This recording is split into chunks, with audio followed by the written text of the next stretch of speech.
So guys, जैसा कि हमने पिछले एपिसोड में देखा कि आयु वापस से अपना एवोल्यूशन पूरा करने लग गया था। टाइनी वन ने जो बैटलफील्ड बनाया उसमें सभी डीमन एम्परर को 5 भागों में डिवाइड कर दिया था। लीच किंग के साथ यांग वेन जाओ और चेनिंग मिलकर फाइट कर रही होती है। दूसरे ग्राउंड में हान यू और जियांग मौजूद होते हैं जो उस मोटे जेड किंग से फाइट करने लग गए थे। अनडेड जजमेंट राइडर अपने बोन ड्रैगन के साथ हाओ चेन के ग्राउंड में था। वो दोनों तरफ से हाओ चेन पर हमला कर रहे थे और उन डीमन को अभी भी लग रहा था कि इस फाइट में वही जीतने वाले हैं, क्योंकि भले ही उनकी पावर को दबा दिया था पर उनकी पावर हाओ चेन की टीम से अभी भी ज्यादा थी। ये टिंग, ली शिन और लिन मिलकर स्पाइडर डीमन और ब्रेथफुल डीमन से फाइट कर रहे थे। ये टिंग अकेले ही ब्रेथफुल डीमन को संभालने लगी, जिससे ली शिन और लिन ने मिलकर स्पाइडर डीमन का खात्मा कर दिया था। जांग फेंग ने भी अपने डिवाइन थोन को एक्टिवेट कर लिया था, जिससे उसने बोन डीमन की बॉडी में कमजोरी पैदा कर दी थी और उसे खत्म कर दिया।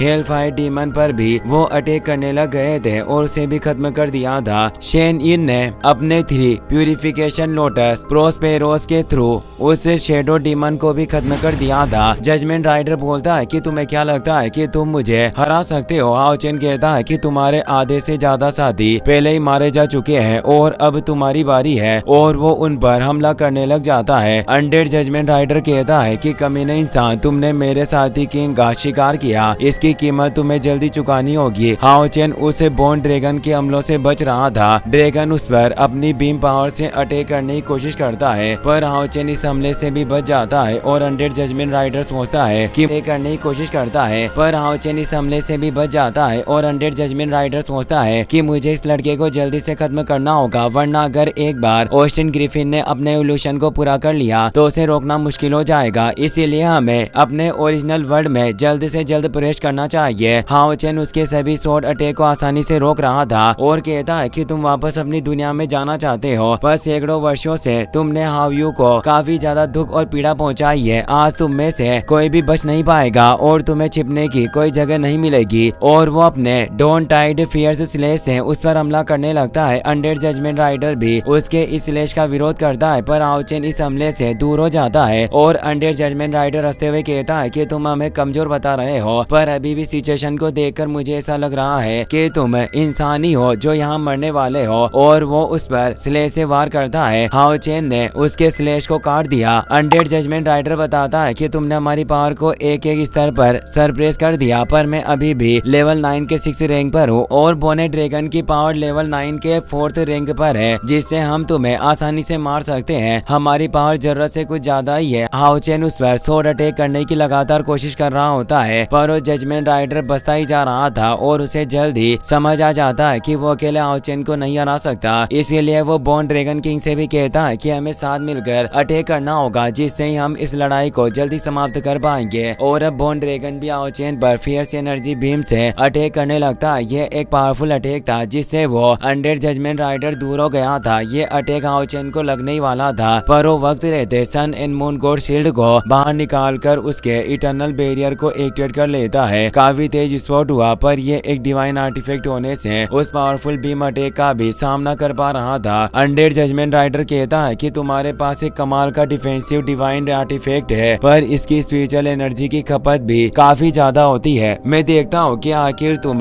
कब तक इस बैरियर को ऐसे बनाए रख पाते हो। और वो भी बोन ड्रैगन के साथ उस इटर्नल बैरियर पर हमला करने लग जाता है पर उस शील्ड पर इन हमलों का कोई असर नहीं हो रहा था। हाओ चेन बोलता है कि तुम्हें किसने कहा कि मैं सिर्फ बचाव के मामले में ही माहिर हूँ। और अब वो लाइट गॉड डोमेन को एक्टिवेट करने लग जाता है, जिससे एक सुनहरी रोशनी के साथ सारा आसमान लाइट एनर्जी से भर जाता है और वो लाइट ड्रैगन बाहर आ जाता है, जिससे हाओ चेन का डोमेन अब वहाँ एक्टिवेट हो जाता है। पर अनडेड जजमेंट राइडर बोलता है कि तुम वाकई स्ट्रॉन्ग हो पर मेरी लेवल तुमसे काफी आगे है और अब मैं भी अपने डोमेन का इस्तेमाल करूंगा। देखते हैं कि किसका डोमेन ज्यादा पावरफुल है। उसका अनडेड डोमेन वहाँ पूरी जगह पर फैलने लग गया था और हाओ चेन का डोमेन कमजोर पड़ रहा था। वो कहता है कि तुम्हें वाकई अभी भी लगता है कि तुम मुझे हरा सकते हो। वो अपने फॉर्मलेस एक्सटेंशन को एक्टिवेट कर लेता है, जिससे हाओ चेन का ड्रैगन चारों तरफ से उसकी डेविल एनर्जी से घिर जाता है। हाओ चेन ड्रैगन पावर से उन डेविल पिलर को तोड़ने की कोशिश करता है पर इससे लाइट ड्रैगन ही बिखर जाता है। हाओ चेन थोड़ा परेशान हुआ क्योंकि अचानक उसका डोमेन फेल्ड हो चुका था और उसे समझ आ जाता है कि undead domain legendary level level 9 के 7 रैंक के बराबर है और ये जरूर इसकी डोमेन सीलिंग एबिलिटी होगी। अब जजमेंट राइडर उस पर कई सारे क्लोज से अटैक करने लग जाते हैं, पर हाओ चेन अपने सन एंड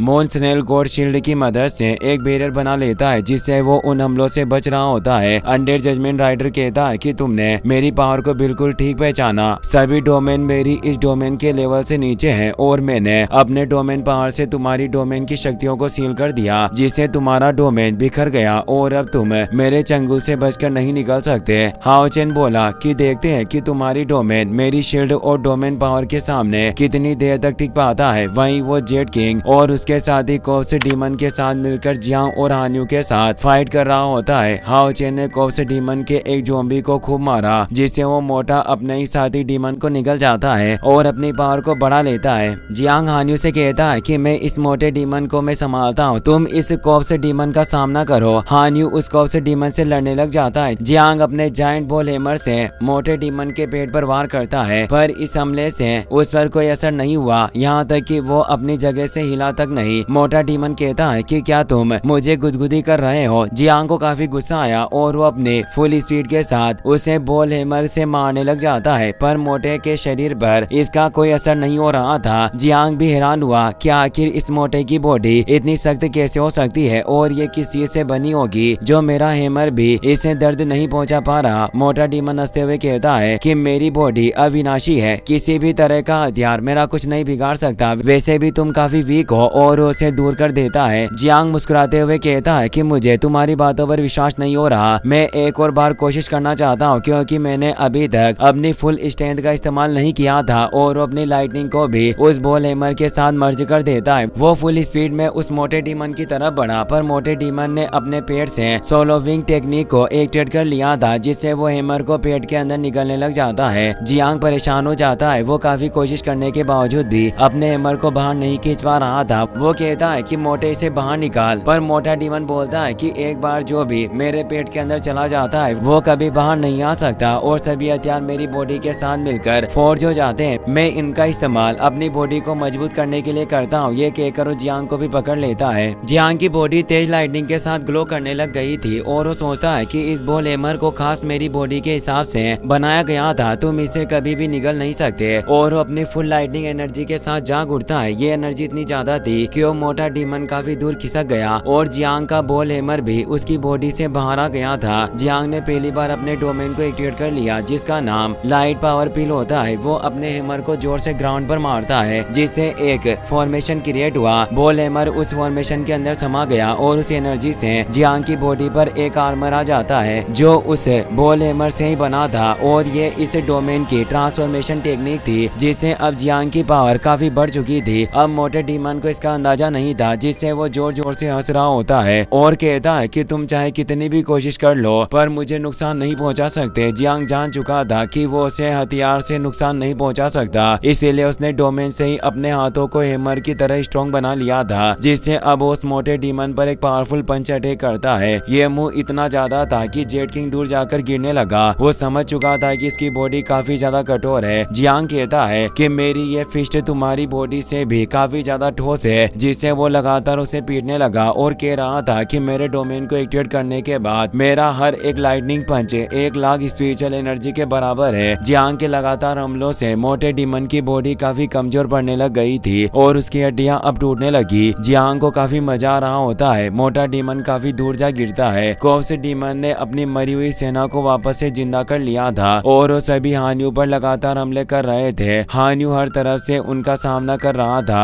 और वो सोचता है कि ये ज़ॉम्बी मेरे द्वारा मारे जाने के बावजूद काफी जल्दी पुनर्जीवित हो रहे हैं, इसीलिए इन्हें ऐसे खत्म नहीं किया जा सकता और मैं इनके बीच फंसा नहीं रह सकता। मुझे पहले इस मेन कोप्स डीमन का खात्मा करना होगा। कोप्स डीमन हान्यू पर एक पावरफुल अटैक करता है, पर वो उसे स्वॉर्ड स्लेश से बच गया और उसके साथ कॉम्बैट फाइट करने लग जाता है। हान्यू तेज स्पीड में कोप्स डीमन के पीठ में स्वॉर्ड घुसा देता है, पर मरने की बजाय वो हंसने लगा और कहता है कि तुम हारने वाले हो। मेरे पास परसेप्शन ऑफ पेन यानी दर्द की धारणा वाली जो एबिलिटी है वो लोगों में मृत्यु के भय को पैदा करती है। तुम जैसे नीच इंसान कभी भी मेरी ज़ॉम्बी आर्मी का सामना नहीं कर सकते, और उसे दूर करके अपनी ज़ॉम्बी आर्मी को फिर से जागृत कर देता है। सभी एक साथ हान्यू पर हमला करने लग जाते हैं। हान्यू कहता है कि तुम्हारी ये ज़ॉम्बी आर्मी मेरे सामने कुछ भी नहीं है और वो उन्हें खत्म करते हुए कहता है कि अब वक्त आ गया है कि मैं तुम्हें एहसास करवाऊं कि असली डर क्या होता है। मैं एंजल बॉडी के साथ डीमन बॉडी को भी कंट्रोल कर सकता हूँ और वो अब अपने फियर एंड सोरो थोन को एक्टिवेट करने लग जाता है, जिससे एक तेज गोल्डन एनर्जी के साथ फियर एंड सोरो डिवाइन थोन वहाँ प्रकट हो जाता है। लाइट और डेविल एंजल भी बाहर निकल आती है। हान्यू थोन के ऊपर चढ़ने लगा और उस पर बैठ जाता है। अब वो थोन की ट्रेमलिंग फियर पावर को एक्टिवेट करता है, जिससे कॉप्स डीमन और उसकी ज़ॉम्बी सेना पर तेज दबाव पड़ने लग जाता है। कॉप्स डीमन को समझ नहीं पा रहा था कि आखिर किस तरह की शक्ति है जिसका मैं आज तक कभी सामना नहीं कर पाया। हाओचेन अब अपने थॉर्न आर्मर ट्रांसफॉर्मेशन को एक्टिवेट करने लगा, जिससे और लाइट एंड डेविल एंजल एक साथ हान्यू से चिपककर उसकी बॉडी को कवर कर लेती है। उन दोनों के हान्यू की बॉडी से मिलने से एक काफी फियर से पावर वाला आर्मर क्रिएट हो जाता है, जिसमें आधी तरफ लाइट पावर थी और आधी तरफ डेविल पावर होती है, जिससे एक पंख रेड होता है और एक सच्चाई का प्रतीक श्वेत रंग का होता है। हान्यू डार्क विंग जजमेंट को एक्टिवेट करता है। एक जायंट हेड नजर आ रहा था, जिसे पूरी ज़ॉम्बी सेना में भी डर पनपने लगा। उनके हाथ पैर कांप रहे थे। उन सभी को अपनी मौत दिखाई दे रही थी, जिससे वो पीछे हटने लगे और अपने हथियार भी छोड़ दिए। घुटने टेककर और रहम की भीख मांगने लगे। कॉप्स डीमन भी इतना ज्यादा डर गया था कि उसने भी अपने हथियार छोड़ दिए और कहता है कि मुझे समझ नहीं आ रहा कि मेरी फाइटिंग स्पिरिट इतनी जल्दी कैसे गायब हो रही है और इस लड़के के पास ये आखिर किस तरह की पावर है। हान्यू कहता है कि तुम्हारा खात्मा करने की शक्ति है और वो अपने स्पीयर को उसके ऊपर फेंक देता है। काफी भयानक विस्फोट हुआ। कॉप्स डीमन की बॉडी दो टुकड़ों में बट गई थी और अब हान्यू उसकी पूरी ज़ॉम्बी आर्मी को भी खत्म कर देता है। जियांग ने भी उस मोटे डीमन का खात्मा कर दिया था, पर उसकी पूरी बॉडी पर जहर फैल गया था और हाव्यू का एवोल्यूशन भी जल्दी कंप्लीट होने वाला था। इसी के साथ ये एपिसोड यहीं पर खत्म हो जाता है।